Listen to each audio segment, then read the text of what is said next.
Hello, Homestead. Please stand for the pledge. I pledge allegiance to the flag of the United States of America and to the republic for which it stands, one nation, under God, indivisible, with liberty and justice for all. Now for a moment of silence.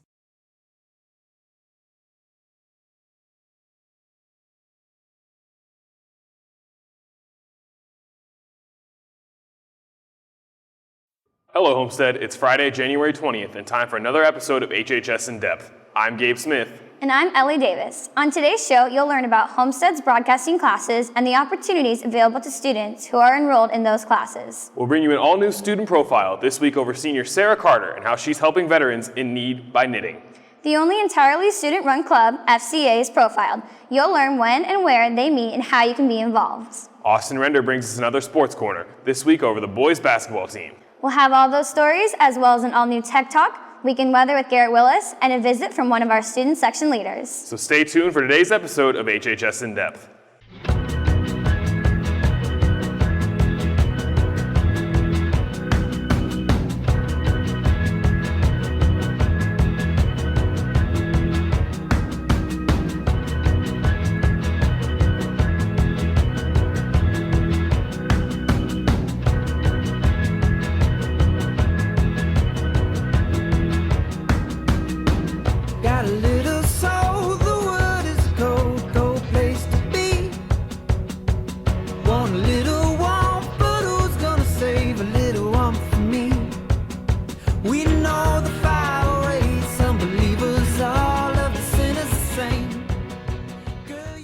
We begin today's show with a story over the broadcasting classes here at Homestead. You may know about us here at HHS In Depth, but do you know about the other courses being offered in the radio and TV programs? If not, reporter Becca Malott gets you caught up.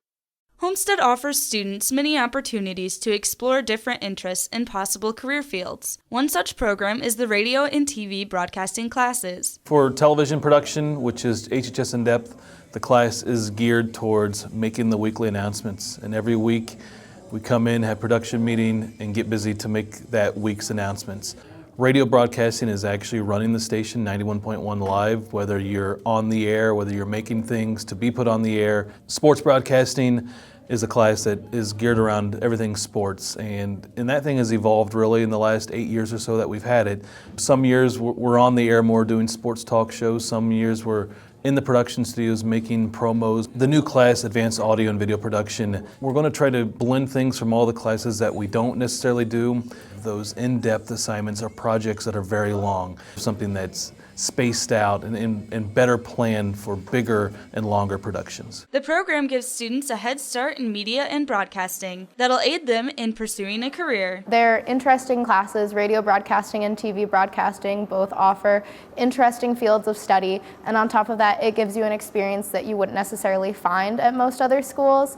And it teaches you a lot of important skills such as writing, time management, public speaking, and just being comfortable working in groups with other people. These classes are extremely helpful, and I think if you have any aspirations to go into broadcasting or communications in your college years, you should definitely take these classes because they benefit and they'll help. If you took the radio broadcasting class, it's beneficial. You really got a leg up because there's a really obvious difference from someone who just started radio to someone who's been doing it for a long time. So if you could progress that much in just 2 or 3 years in the station, you're in a really good place if you want to start broadcasting in college level. In order to sign up for an advanced broadcasting course, the beginning radio and TV class is required. We actually offer one prerequisite. It's an introduction to both radio and television. It's a year-long class, and we have 4 advanced level classes, and you must have that intro to radio and TV prerequisite to be in any of those classes. So yes, we do want you to take that prerequisite where you'll learn all the basics of anything from radio and television. Students who are curious about media and communications and considering taking broadcasting classes should talk to their counselor or Mr. Schenkel in room 600B. For HHS In Depth, I'm Becca Malott. Next Tuesday, be sure to join the Eco Club in Mrs. Merkling's room, room 206. You'll learn more about the outdoor classroom project and the decoration rain barrel contest for Earth Day. Again, Eco Club will meet next Tuesday in room 206. The network will have its first official meeting of the year on Monday, January 23rd at 3 p.m. in Mrs. Jones's room. Go join them to see how they are getting involved in the community this semester. Get out to French Club Tuesday the 24th for a game day. They'll be playing a variety of games and start planning for the annual Taste of Homestead. Meet in room 524 after school for fun and food. The Knitting Club will meet Thursday, January 26th in Mrs. Squire's room from 2:45 to 3:30. And now, we continue our student profile series. This week, you'll learn all about senior Sarah Carter and how she's been busy knitting hats for veterans in need. Here's Michaela Godfrey. Homestead senior Sarah Carter recently knit over 100 hats and donated them to homeless veterans as a way to show her appreciation for their sacrifices and hard work. Last year, I went with the other Spanish Club board members, Senor Pieper and Mr. Lake, and we donated items to 2 different homeless veteran shelters in Fort Wayne. And the experience was extremely rewarding, and I really fell in love with donating to these men and women who served our country. They were so appreciative of just the few things we donated, and it was great. So after that, I really wanted to find my own small project to donate. Sarah committed a large amount of her free time to making these hats for a good cause. I started last year around Christmas time, and then I ended and donated them over Thanksgiving break. I donated the hats to Richard Lugar Safe Haven for Homeless Veterans, which is just a transitional housing program. Sarah's goal in this project was to give back to veterans in our community. It's been a really great experience, and I absolutely love doing it. I think it's really important to try to support our veterans as much as we can. So I think it was just a great project for me to try to show my appreciation. She highly encourages other students to find something they enjoy in order to give back to the community also. I think it's really important for students to try to find something they're interested in and just go off of that. Like for me, when I went with Spanish Club, I fell in love with doing that and interacting with the veterans. And then when I learned how to knit just a month later, it just clicked. And from there, I just kept knitting hats with the goal in mind. If you want to get involved in giving back and need some extra help getting started, talk to Sarah. For HHS In Depth, I'm Michaela Godfrey. Head out to Culver's on Tuesday, January 24th from 5 to 9 p.m. A percentage of the proceeds will be donated to Special Olympics to support athletes and their families. Juniors and seniors, registration packets for the annual Notorious Netters and Dirty Ducker tournaments are now available in Student Services. You need to complete 1 packet per team. Deadline for registration is next week. Head out to Audio Aficionados next Monday after school in room 600B. They'll be listening to Prince's 1984 album, Purple Rain. All are invited to come out, even if you've never been to a meeting before. And now, here's a segment on the Before School Club FCA. Reporter Kaylee Behrens gets you caught up on what the FCA is and how you can get involved. FCA is the only completely student-run club at Homestead. It is a faith-based club that meets every Wednesday morning to indulge in a message, worship, and prayer. FCA is Fellowship of Christian Athletes. It's where not necessarily athletes have to come, but we all just come here and fellowship, and we just dive a little bit into God's Word, and we try to take something away before we go out to school. FCA is student run because the people who are leading worship, which is me and some friends sometimes, we're all students, and then the students are also the ones preparing the message for the morning. And everything is just, when you go there, everything's run by the students, and there's just one adult there who's overseeing everything. But other than that, we decide what we want to do, and we carry it out throughout the morning. It's just a great time, and I definitely recommend that everyone would show up one of these mornings. The messages that FCA have are written and delivered by the students. There's also a great community within the club. I really like the fact that you can see a bunch of people with like-mind beliefs, and you have an opportunity to just fellowship in the morning before school in an atmosphere that's not normally religious. My favorite part about FCA is just the community that we have there, because it's a great way to just start your morning the right way with a bunch of other people who are all focused on the same thing, and we're all just excited to be there. And also, donuts are definitely a good way to start the morning as well. The students involved in FCA have a variety of activities at a usual meeting. Worship is a new aspect to the club they added this year. Show up at 7:15ish, we eat donuts and drink some juice, and then I'll play 2 or 3 songs for everybody, and we'll all sing and worship. And then after that, some of the students will give a short message on a passage in the Bible or whatever that they might have prepared that morning, and then we'll have a quick prayer session, then we'll all just go out to school. Hunter originally asked me to join the group because he wanted somebody to be able to sing a few worship songs to start the event off. So from the get-go, I was just bringing my guitar and playing a few songs for everyone before they went into the actual message. Anyone who wants to dive into their faith can come to FCA every Wednesday morning at 7:10 in the cafeteria annex. For HHS In Depth, I'm Kaylee Behrens.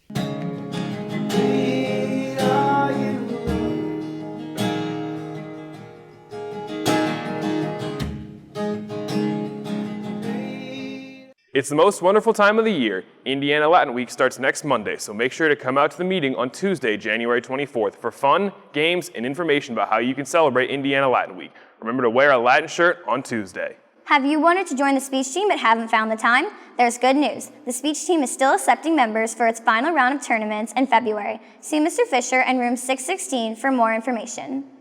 And now here's an all-new Tech Talk with Bailey Lear. Today you learn about how to properly shut down your laptop. Look at this photograph.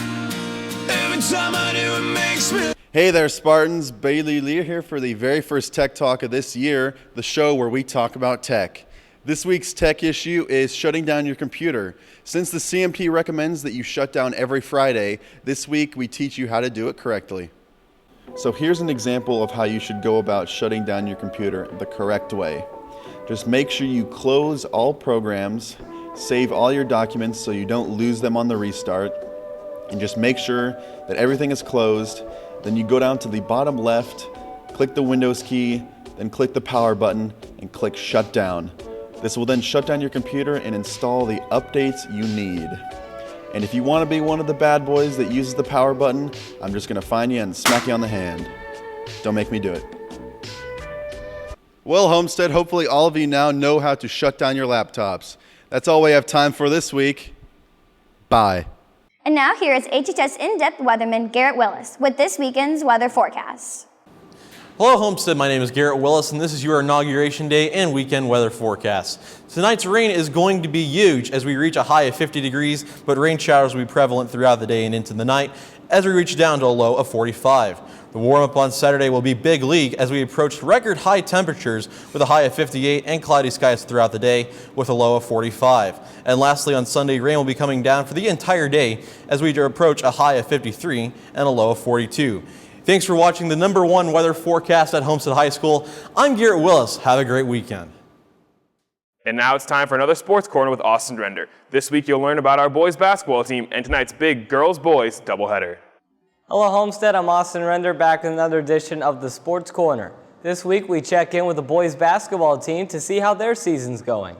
Homestead is off to an 11-2 start to the season with losses to Northside and Snyder, but with plenty of quality wins on the resume. The season so far has just been really good for us. I know that we had our 2 losses to Northside and Snyder, so those were a little bit depressing for us, but really we've played or beaten some really good teams so far already this year. Like we beat Snyder in the SEC tournament. Warsaw and Marion were all ranked at their time in their polls, so it's been a good season so far. I feel like it's been an up and down year. I mean, you could say we've had a good year. We lost to 2 teams that we really wanted to beat in Northside and Snyder. Being a smaller team, Homestead has to work hard to be able to defend the much taller teams like tonight's opponent, Northside, and their big man, Jalen Butts. Both of those 2 losses, specifically, they really had the 7-footers they had in Jalen Butts, Keon, and for Snyder Malik. So in practice, we were just working on our defense and double teaming them in the post, helping Brandon out down low. It's really just coming out with a lot of energy. We go flat sometimes in games, and it just feels like we go spurts without scoring and getting scored on. So it's really a lot of energy, and then we've got to shoot the ball better. Homestead senior center Brandon Durnell has a message for this year's student section. I'm going to challenge the student section. I feel like they haven't been that great this year. I feel like they can be a lot better, and I feel like we should get a lot more support, the boys and the girls team. So you guys need to come out and be loud and help us win games. Make sure you come out to the girls and guys doubleheader tonight, starting at 6 o'clock with the girls and the boys game to follow. This week on the Team 8 game, Brandon Durnell and Parker Mangus will try to tie the record of 6 correct answers. Welcome into another edition of the Team 8 game. I've got seniors Parker Mangus and Brandon Durnell here for the boys basketball team. First question, where did Parker go to spring break? Flip them, Panama City, and I don't know. All right, good start for the boys basketball team. 0 for 1. Now, where did Brandon go to spring break? Flip them, Siesta Key and Siesta Key, 1 for 2. All right, next question. What is Parker's favorite fast food restaurant? Flip them. Brandon seems completely useless in this game. All right, next question. Next question, what is Brandon's favorite fast food restaurant? All right, flip them. Fazoli's and Fazoli's, 2 for 4. All right, Parker's favorite NBA player. Flip them. I don't know what that is. And James Harden. No, hold on. I need a blank one. It's supposed to be an arrow. What's the arrow? Me. Oh. You're trash, Brandon. All right. Get out of here. Next question. Who is Brandon Darnell's favorite NBA player? All right, flip them. Draymond Green. All right, they got half of them. 3 out of 6. Let's go back to the studio. Man, Brandon. You guys.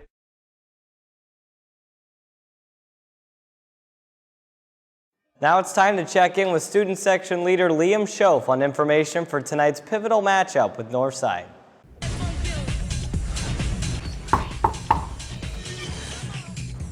Yo, what's up? My name is Liam. Some call me Soft Lips, others call me Big Blue Eyes. Call me what you want. Welcome to my crib.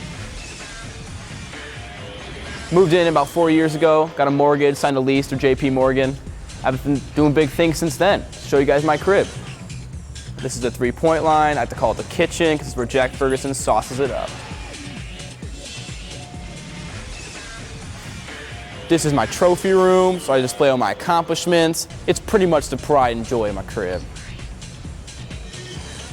This is the man cave, where we bring all the boys and the honeys. It gets real weird up in here. This is the guest room, so Northside's gonna be staying tonight. It's comfy. Hope you guys enjoy. We're pretty patriotic.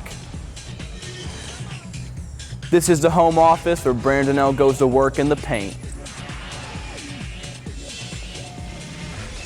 Having a house party tonight, starts at 6, gonna be a superhero theme.